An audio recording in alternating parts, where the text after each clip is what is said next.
paz do Senhor a todos e que a graça do Senhor Jesus Cristo esteja sobre todos nós. Vamos para mais um devocional que tem como título O coração sensível ao espírito se entristece diante da idolatria. Então, hoje nós temos por texto no livro de Atos, capítulo 17, versículo 16. Então, enquanto Paulo os esperava em Atenas, o seu espírito se comovia em si mesmo, vendo a cidade tão entregue à idolatria. Então, Paulo, ali ele se comovia. Então, um coração que chora pelos que Deus chora. Então, Paulo chorava por aquelas pessoas. Ele estava triste, aflito, porque aquelas pessoas estavam vivendo na idolatria. E a idolatria afasta o homem de Deus e traz muito mal sobre os homens, né? Então, o que te alegra? O que te entristece? Nossa alegria e nossa tristeza, ela revela o que governa o nosso coração. Então, nós temos que ter bastante cuidado. O que é que tem nos alegrado e o que é que tem nos entristecido?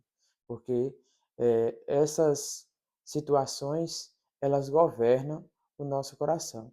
Paulo se entristecia pelas almas, pelos que estavam perecendo. Então, Paulo em Atenas, ele nos dá uma aula de um coração sensível ao Espírito Santo. Ele não se acostuma com o pecado. Ele se comove, ele se entristece, ele clama ao Senhor por misericórdia.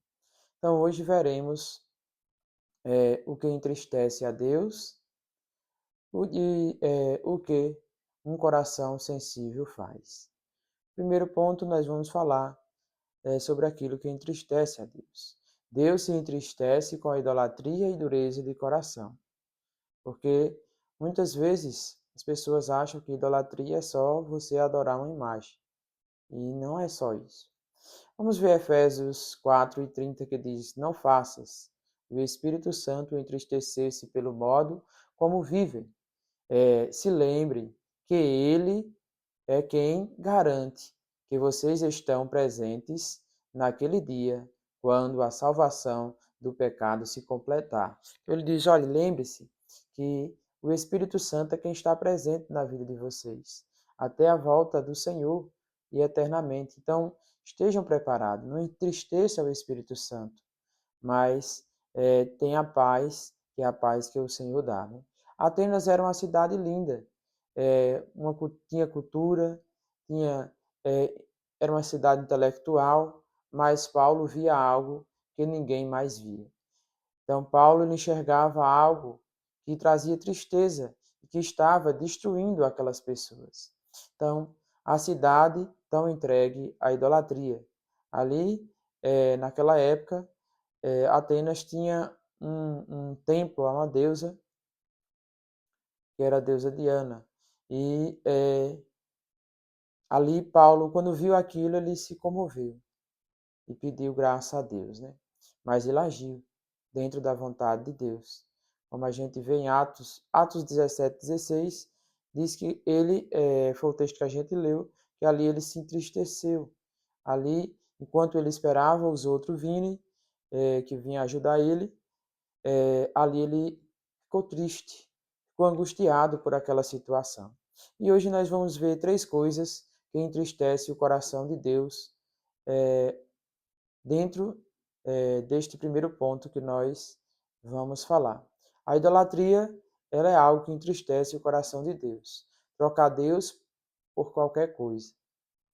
Pode ser o dinheiro, pode ser a fama, pode ser a religiosidade vazia, pode ser um celular, pode ser um prazer, ou qualquer coisa que coloque que coloque em primeiro lugar sem ser Deus, né?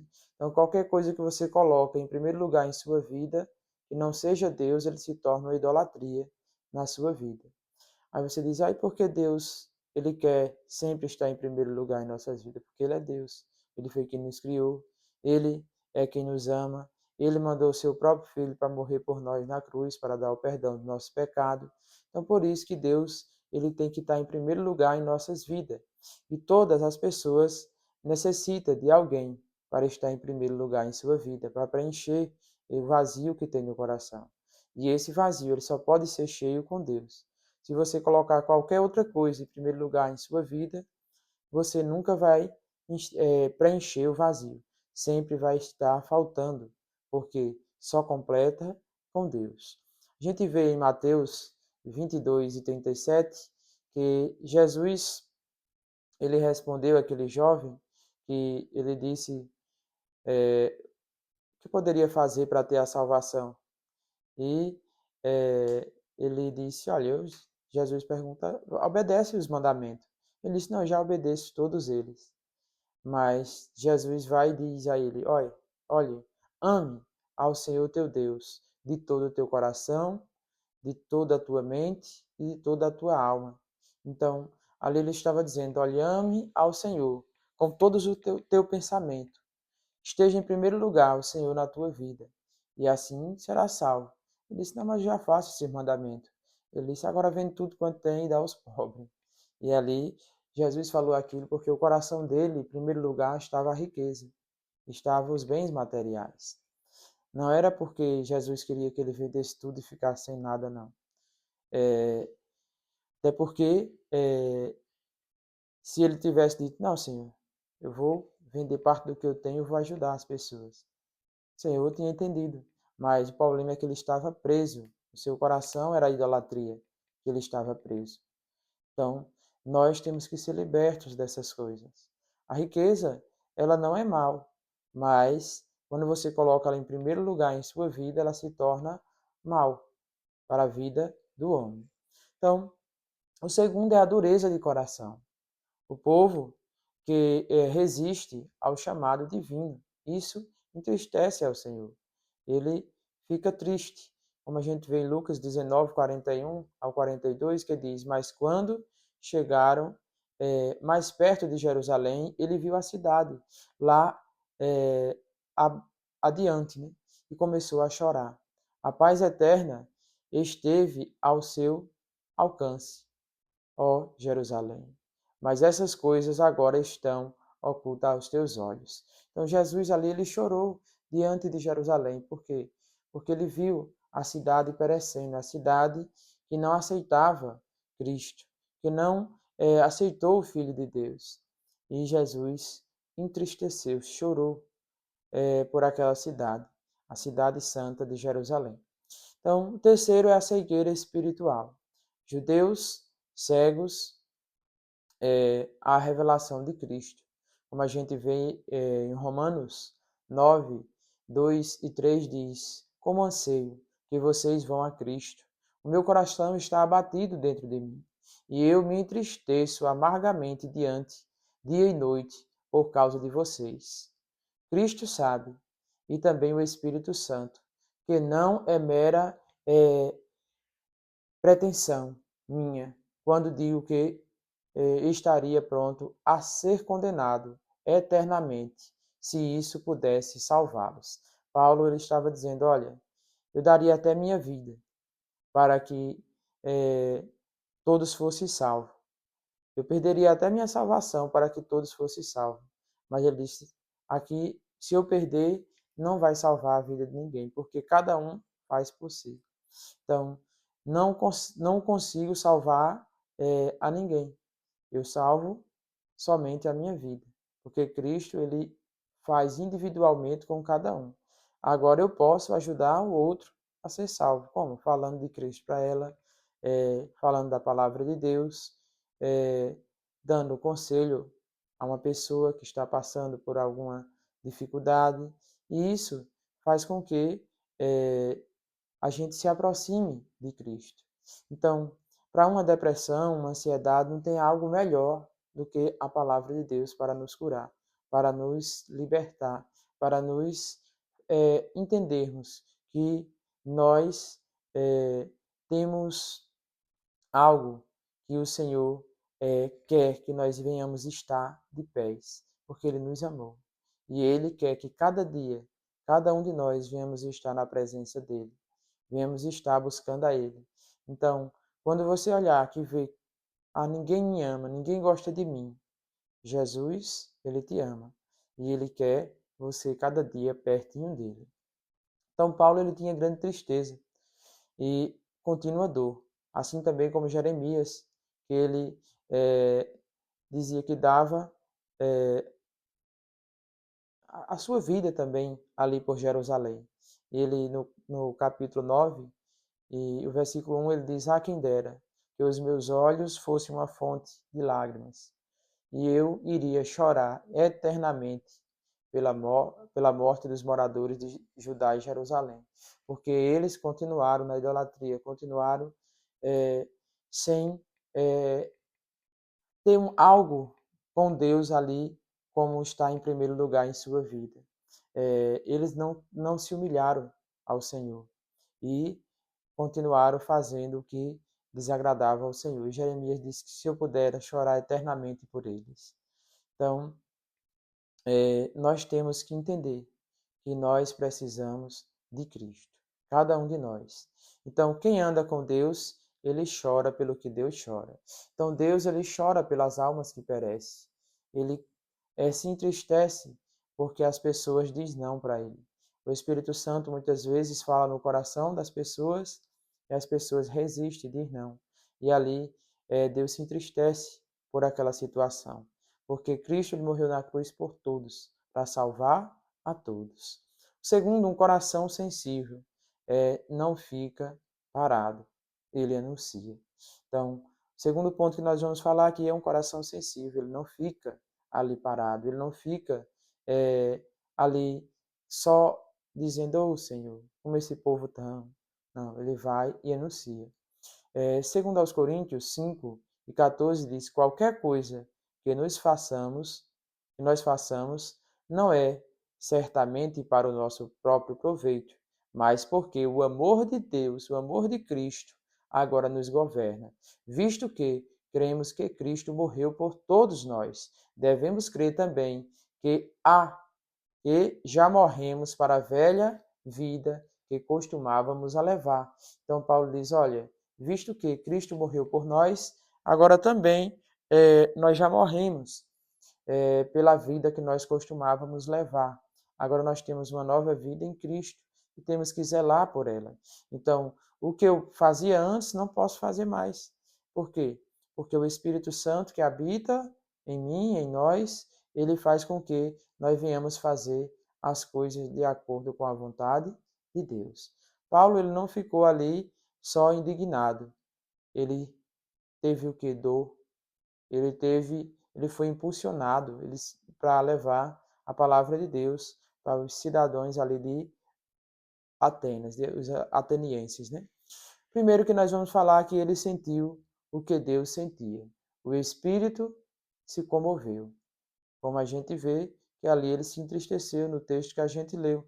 E enquanto Paulo ali ele estava esperando, em Atenas seu espírito, ele se comovia em si mesmo, vendo a cidade então entregue à idolatria. Ele se entristeceu, ele ali clamava ao Senhor por libertação daquele povo.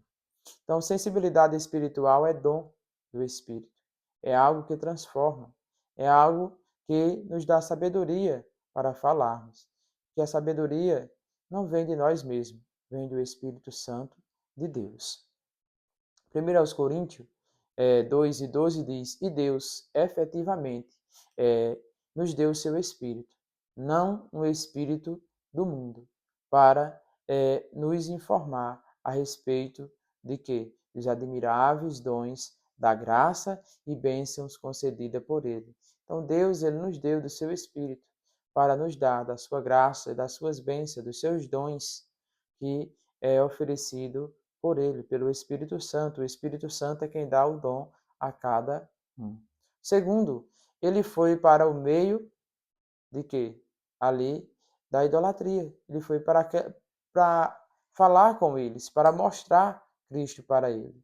Ele foi para onde? Para a praça e para o areógrafo, ali onde eram ensinados as coisas da idolatria. E ele foi ali para falar de Cristo.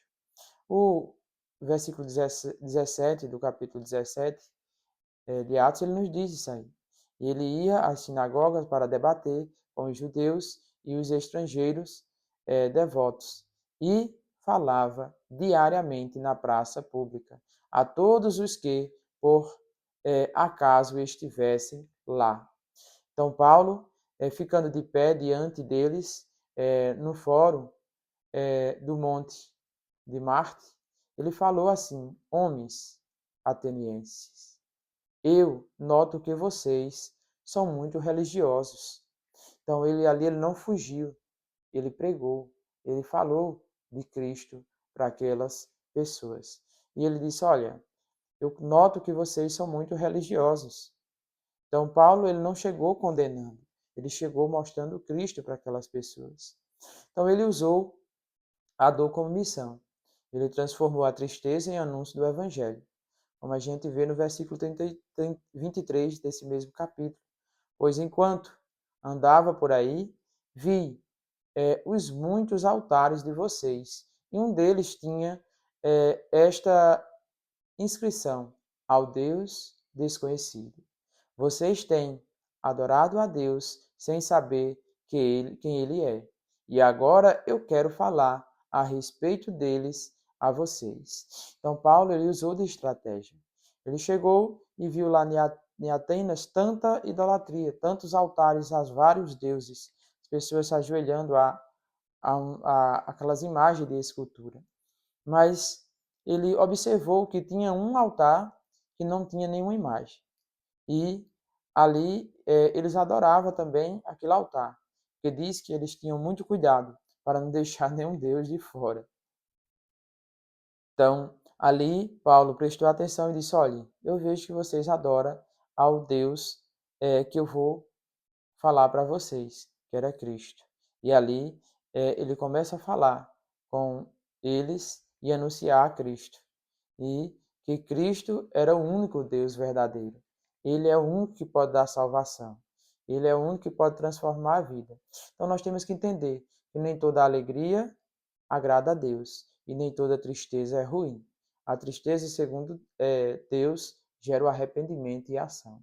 Então, muitas vezes a tristeza gera em nós arrependimento, gera algo que é bom para nós. Então, nós temos que entender que é melhor nós estarmos dentro da vontade de Deus. Para concluirmos, Salmos 51 e 17, os sacrifícios para Deus são o espírito quebrantado e um coração quebrantado e contrito, e não desprezará a Deus. Então, esse é um assunto que ele é um pouco longo. No próximo devocional, a gente vai continuar falando sobre esta situação de Paulo pregando a palavra de Deus. Então, peça a Deus um coração sensível, que haja e não se acostume com o pecado, com a tristeza, com a frieza, com a idolatria no nosso tempo. Mas nós viemos clamar a Deus, que nossas dores tornem instrumentos para que o propósito de Deus ele se cumpra em nós, por meio de nós. Nós viemos levar a palavra de Deus. Que o Espírito Santo venha nos capacitar a fazer a vontade de Deus. Então, se você quer um coração quebrantado, diga: Senhor, molda o meu coração, me dá os teus olhos para ver as coisas que eu não enxergo, me dá a dor pelas almas que perecem. E diga: Senhor, usa-me para que eu faça a tua vontade. E que o Senhor nos abençoe e a sua graça esteja sobre todos nós e a sua misericórdia. Amém.